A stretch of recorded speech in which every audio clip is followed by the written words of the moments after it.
Кыргызстанда жаштар арасындагы зордук зомбулукту токтотууга багытталган программа иштелип чыкты. Британ өкмөтү каржылаган долбоорго ылайык кыргыз бийлиги балдардын укугу тууралуу маалыматтарды жайылтуу өнөктүгүн баштайт.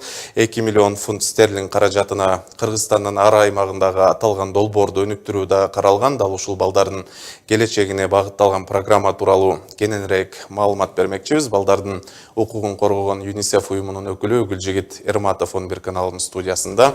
Гүлжигит мырза, куш келипсиз.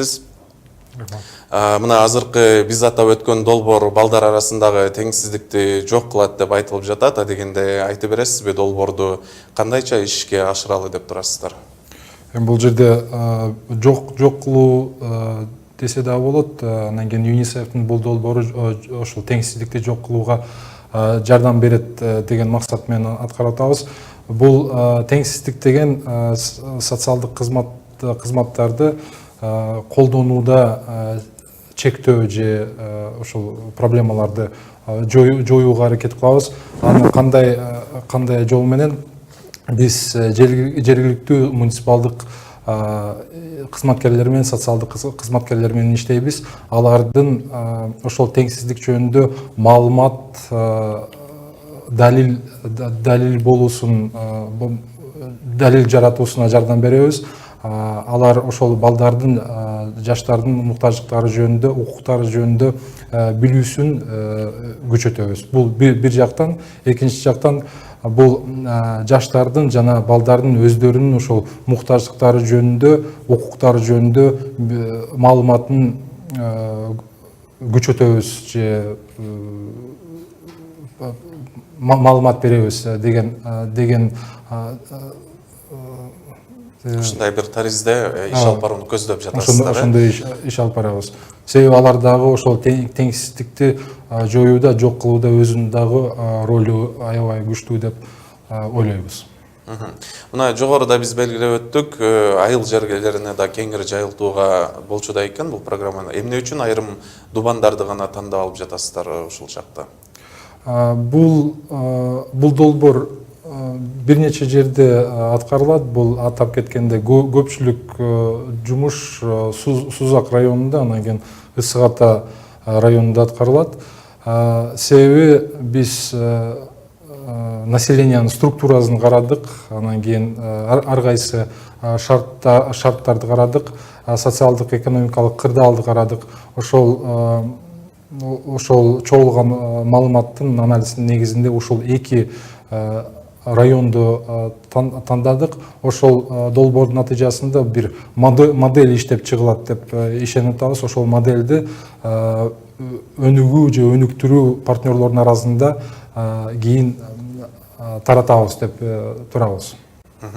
Мына ошондой зомбулуктун алдын алуу боюнча дагы бир багытта иш алып барат экенсиздер. Ошондой эле зомбулукка кабылган балдарга карата кандай колдоо же кандай бир иш аракеттерди камтылган сиздердин долбоордо? Ошол зомбулукка кабылган, анан кийин күбө ошол зомбулукка күбө болгон балдарга биз балдарга ылайык процесстерди күчөтүү дейбизби же өнүктүрүү дейбизби,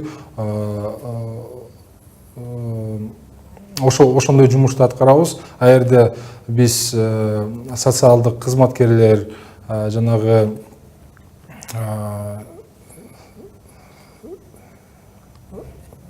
кандай кыргызчасы таап албай атам. Кыска айтканда, жаштарга жана балдарга ылайыктуу бир процессти ордуна коюу жумушун аткарабыз деп турабыз.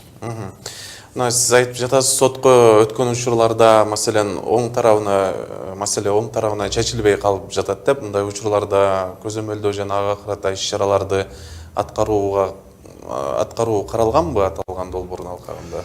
Каралган. Биз бир жагынан ошол жумушту аткарган юристтерге дагы жардам беребиз. Анан кийин негизинен ошол жерде катышкан жаштарга жана балдарга юридикалык жардам берүүнү дагы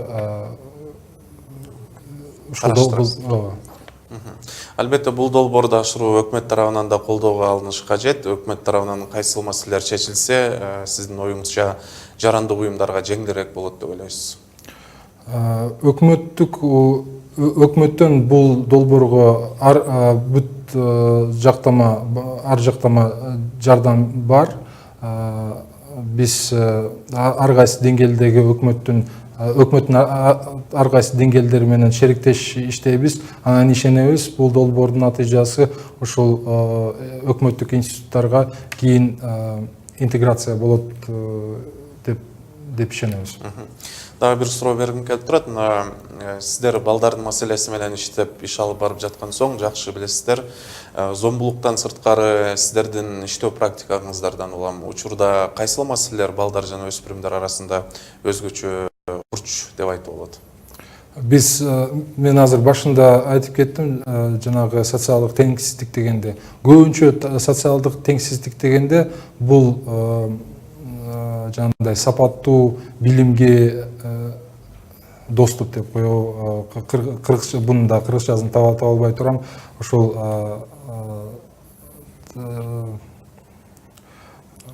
билим берүү, саламаттык сактоо жагында көп көйгөй бар. Аны азыр айтса талкуу көпкө узайт деп ойлойм. Рахмат. Балдардын укугун коргогон ЮНИСЕФ уюмунун өкүлү Гүлжигит Эрматов менен өспүрүмдөрдүн учурдагы көйгөйлөрүн чечип берүүгө багытталган долбоордун тегерегинде кеп салдык. Ийгилик каалайбыз сизге.